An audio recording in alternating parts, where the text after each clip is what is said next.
Hey everyone, welcome to another episode of Gimme That Take, the fastest growing live golf podcast of 2023.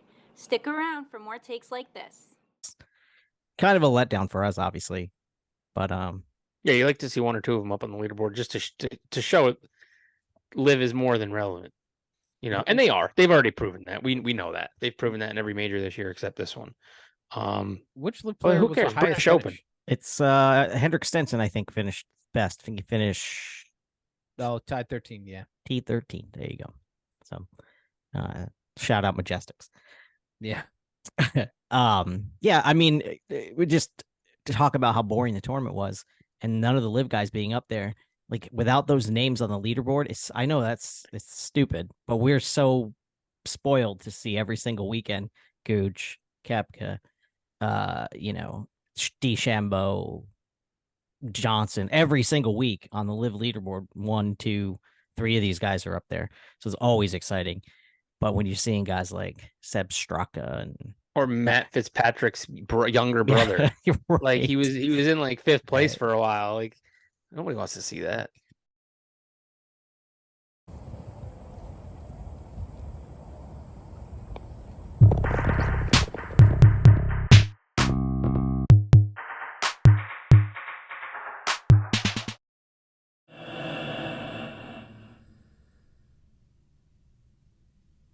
All right, most American weekend of all time, right? The British Open won by an American. Saw that coming for the last 350 years. Yes. Our women's national team headed toward hopefully winning the World Cup Again. And then we have Barbenheimer, the two movies that hit movie theaters this weekend, Oppenheimer and Barbie. And it's like the perfect I see what you did there. combination. No idea where you're going with that, but yeah. Perfect combination. Is there anything that has shaped more American male minds than war and blowing up the planet? And is there anything that has shaped more female minds than being insecure and having to use filters on Instagram? True. Yeah, Yeah. so pretty tremendous American weekend. Rome, do you plan on seeing Barbie? No. Okay, because I thought with the new hairstyle that maybe you've been playing Barbie. What do you mean home. new hairstyle? My hair's been like this the whole time. It's just I haven't braided back. Oh, to keep boy. it out of my face. You got to show the viewers. They have to see it. It looks fantastic. It looks something. Look at that. Goodness. You know what it looks like to me? Tell me if I'm wrong, Aaron. It looks like a lobster tail, right? Actually, Like when it's not horrible. That's what it looks like. It's not horrible. I was gonna go. He is definitely transitioning into a professional wrestler at this point with the hair. I mean, all right. So, Lobster Rob, Man, you're the movie guy. You going to see Barbie? You going to see Oppenheimer? Are you interested in that at all? I'm excited to see it. I've heard some pretty crazy things about it. So, I'll go see it. I mean, I don't really go see movies that often anymore. I think it's a fucking ripoff. I'll wait for them to be $20 a movie is ridiculous. $20 a ticket. I haven't been there in forever. It's like once it hit 15, I was like, oh, Netflix. I'd rather watch 3-year-old movies than go pay $15 to these people. I mean, I pay for all the streaming services. I should be able to just wait and watch them there. Okay, I tend to agree. Shout out to Roosevelt Theaters in Hyde Park. They're cheaper. They're like $8.50 for a movie. That is, and you get heated and cooled recliners. So definitely worth it. Oh yeah. Okay, that's an upgrade. Yeah. You get to pick your recliner. Okay, worst red box you ever paid full price for because you never returned it.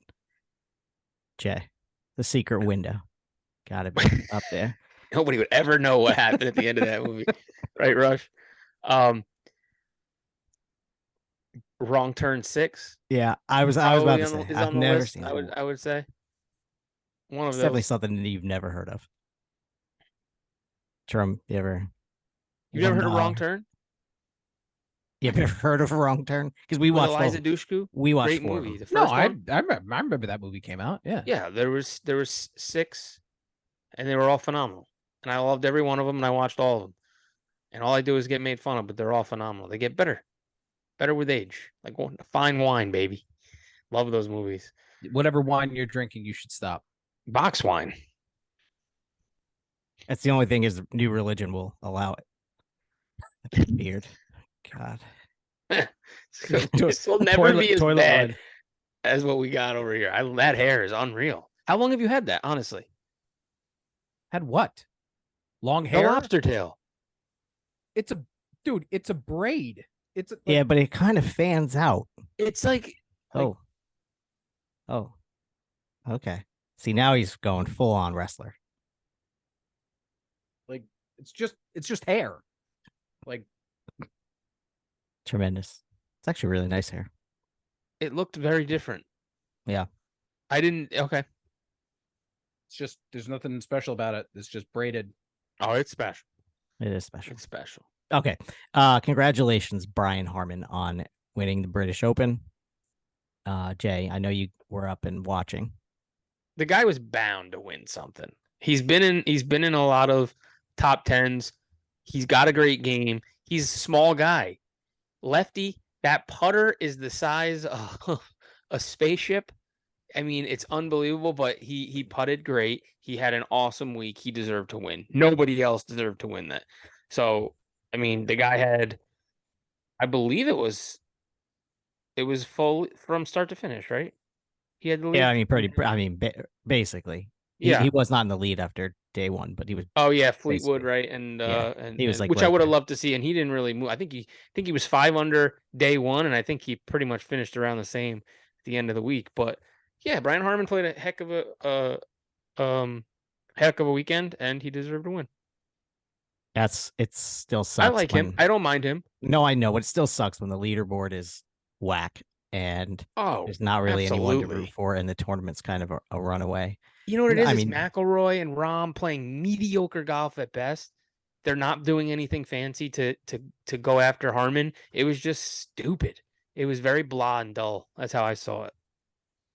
Yeah, to be honest, I didn't even watch Sunday. Jerome, I'm sure that you barely tuned in because of how much of a runaway this was as a casual golf fan. Yeah, no, I definitely, after seeing the scores at the end of the day on Saturday, I was, I had a lot to do today, and I figured it wasn't going to be, You had to braid your hair. well, yeah, that takes about 5 minutes, Jay. Big things. I know you don't have hair anymore, so you're I do preoccupied too. with mine. I do I'm too. not talking about the hair in your nuts or your face, which is basically the same thing. I think. Well, let me ask you guys this. I know we're a live-based podcast for the most part, but what do you think? What Fowler did last week was a fluke, or do you think his game is back? Like, do you think he's gonna go on a little bit of a run and start winning stuff, or do you think? The reason I ask, being in the putter game, right, having so many putters, that Jailbird Odyssey Versa putter that he used, and also Wyndham Clark used to win the U.S. Open, absolute insane mark. They're going for $700 and $800, and they look like they've been hit by cart paths and rocks. Like they're selling, and they're selling. People are bidding for them on eBay. It's insane. And what they do is they put in the heading Wyndham Clark, Ricky Fowler, Jailbird putter, and people are going nuts. I can't believe it. $700-$800. I'm telling you, it looks like a putter that you've had in your bag for 15 years. And people are like pulling them out of their closet, like, oh, Ricky won with this. And they're selling them on eBay. You look at the sold prices, they're going for $500. Get 2 Scotty Camerons for that. It's crazy. But I just thought that was how much nuts. did you spend on yours? I've got 2. I've got one that's really bad shape, and then one. No, but it's nuts. It's not funny. It's nuts though. It's so bad. It's so bad. I mean, but I don't know. What do you think? You understand the whole idea behind that, right? I mean, it's What it's a club about that- prices going up? Well, yeah, it's just Yeah, of demand. course. People want it, and people that have it are going to Absolutely. sell them. and Absolutely. there's going to be idiots that are going to buy them. It's just Yeah. This if is you ridiculous, by the see way. somebody, Do you see this? This thing broke. It snapped. I look like a friggin'. Look at this. This is why I sit at home and not do anything with electronics, because look at this thing. It just flops around. Looks great. Aaron, do we See have this? any money in the budget to get him some new Yeah, headphones? well, yeah, yes, we do. Yes, we actually do. And if you want to add some money to the budget, this is a perfect place to put your ad, right dead center of our episode.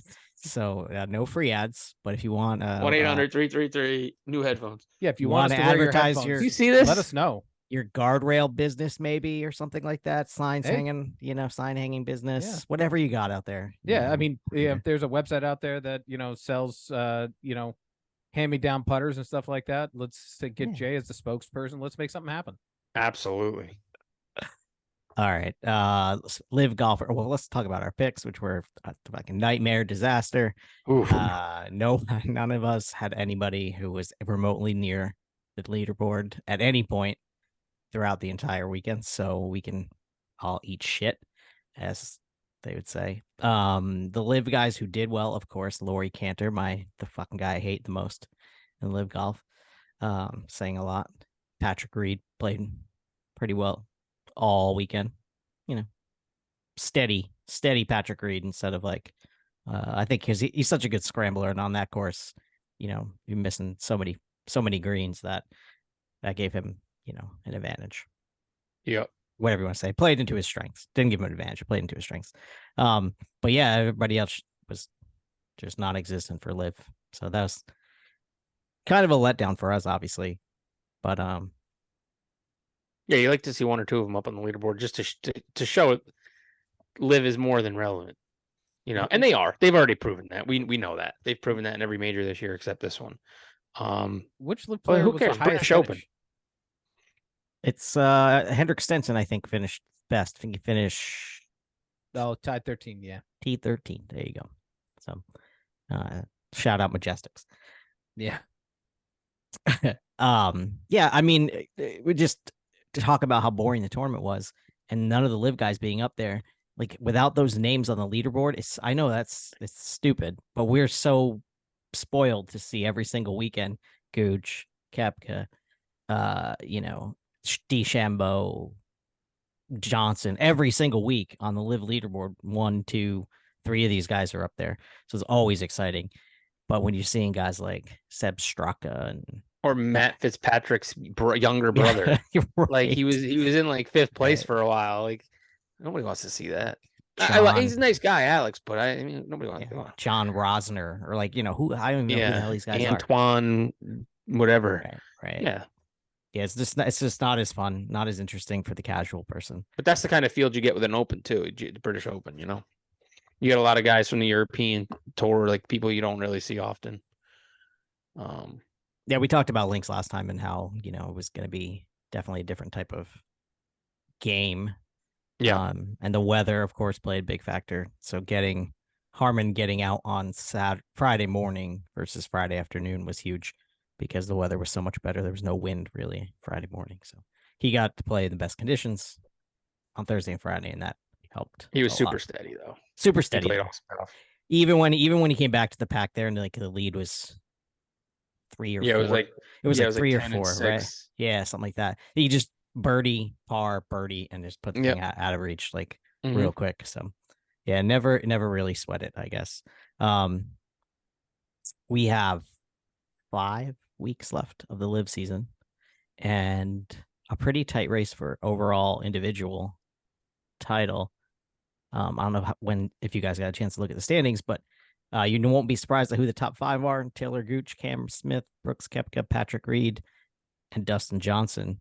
You would think Gooch would be way ahead of everyone in this, but Cam Smith has been just so steady, finishing in the top 12, like all but 2. And obviously Brooks with a win and a couple top 3s. So he's right in the mix. Which of these guys you got finishing up strong in the last 5? I Jay, think you're on Cam. Duh. No, I think Gooch has had a heck of a season. He's playing great golf. Come on. I feel like DJ needs to play well the last 5. I think Taylor Gooch is going to play good in the next 5. I think Koepka He's going to be in those top 5. Same with Cam. DeChambeau, sorry, Crispy, I don't know. He's too. He's too, Bryce is too far out anyway. He's like only got 64 Yeah, points. He's yeah, and he's too. He's either gonna win or he's gonna be in your top 20. Like, I like, you know what I mean. He's never. At least that's how I see him. Sure. Yeah. So I think Gooch is gonna really still play strong down the stretch. DJ needs to. Patty Reed might be in that mix. Yeah. I mean, a couple guys have to. A couple guys, are going to. A couple names. They're always in the top of the pack, and I don't know. It's gonna be exciting, nonetheless. Jerome, you are gonna front run with Gooch, or probably? No, I think Cam is going to make a run for it at the end here. Nice. He's the number 1 player in LIV with his putter right now, and I think that's going to carry him towards the end. He's only 7 points outside. And if Cam stays solid, I mean, his last Adelaide 4, Singapore 7th. Yeah, Singapore 7th, Tulsa 2nd, DC 11th, Andalusia. Yeah, 12. Then he won the last one in London. If he stays in that, because like if you look at Gooch, Tulsa 36th, DC 15th, 22nd in London. I mean, if he keeps like being so far, if Gooch is so far up and down that he doesn't maintain like a solid top 15, top 20 for the rest of this, I think Cam can sneak in there and pry this first place finish for 2023 out of his hands. Yeah. I hate the 4 aces. You know this. Not gonna count out the 4 aces guys. DJ baby. They're playing, they play well in America. Of course, they're all American golfers. They all hit, pretty much hit the ball pretty damn far. Uline and DJ and Pat Perez, not so much Patrick Reed, but so these courses are going to be much more forgiving. We know that about American courses. They're built for the long hitters anyway. So this stretch of the season will be dominated by the bombers, of course, and DJ is certainly one of those guys. So I wouldn't count him out, even though he's 40 plus. Yeah, 41 points behind Taylor Gooch. That's quite a lot of points to make up, and there's a bunch of people in front of him too. Reed, and then Koepka, and Cam. So right, that's the whole point. I mean, if Koepka and Cam still play well, I mean, right, it has to be a combination of DJ winning out like top 5 finishes for the rest, right, and everybody else seeing a huge fall dropping. In yeah, that's the unfortunate part of it. I mean, he is good and he could, but the fact of the matter is the other players don't seem to be really losing it that much. Yeah, nope, agree with you there. Except for Gooch. I mean, going from 1st to 22nd is a pretty far fall. If he lets that get in his head, I mean, he might. And a miscut at the British Open. So yeah. So who's your top 3 in LIV to watch? The guy that you really enjoy watching, that you like, that's favorable to you. Top 3. I love specific order. I love watching Cam, Brooks, and Bryson. Nice. I mean, especially because of how shitty a start Bryson had and how far he's come. I love watching Brooks. You love saying Bryson and come in a sentence. I know. I was thinking too. the same thing. And then he said, I love to watch. I love to watch Bryson and Brooks and come. I love all. It's fantastic.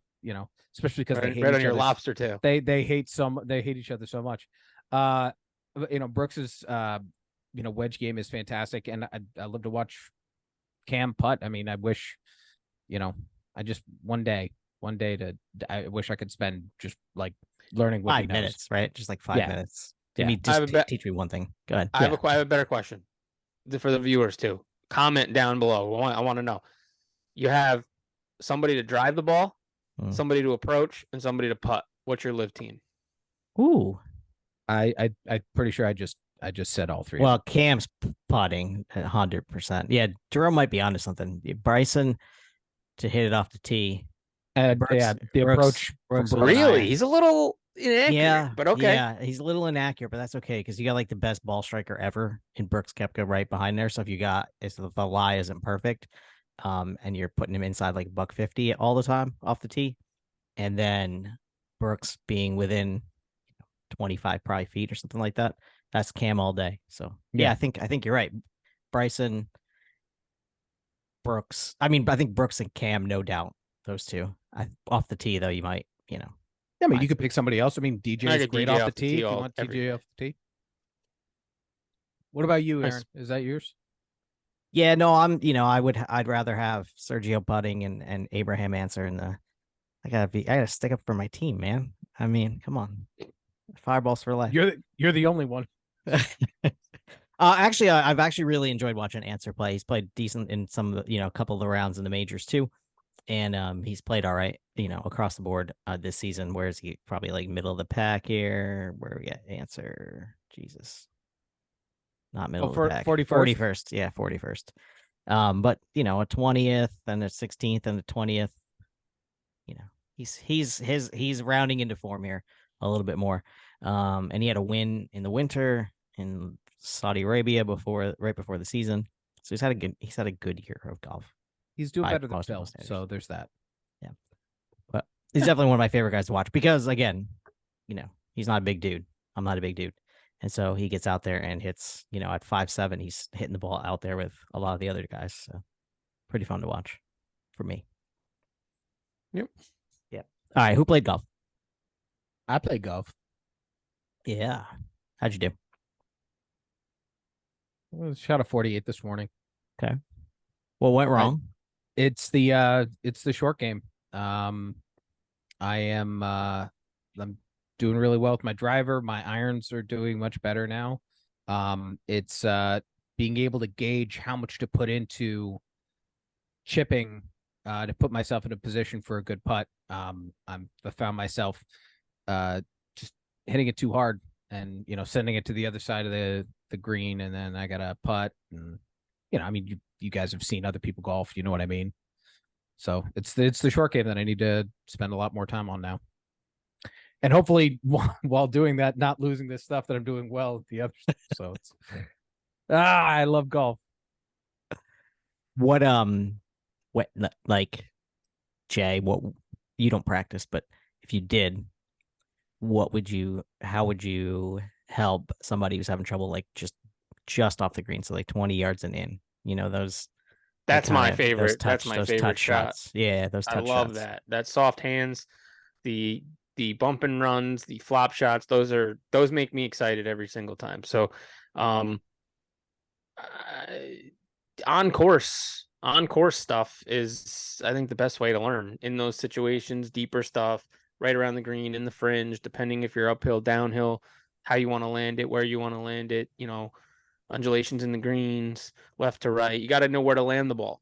Obviously how fast they're running. You got to know, am I going to leave it 20 feet short of the hole and let the green do the work, pull the ball towards the hole, or am I going to go land it right at the holes? It's soft conditions, the hard conditions. There's so much, Mickelson talks about it all the time. There's so many factors in the short game end of it that now Bryson's way out there with the thought process. But like, if you just think about all those little things and dial it in and have a confident shot, you can make some cool shots. I love that. I love going up high, landing soft, bump and run, cool things like that to play the lines of the green. So yeah, I mean, on course stuff, you'd have to be on course to teach somebody, I think, the best.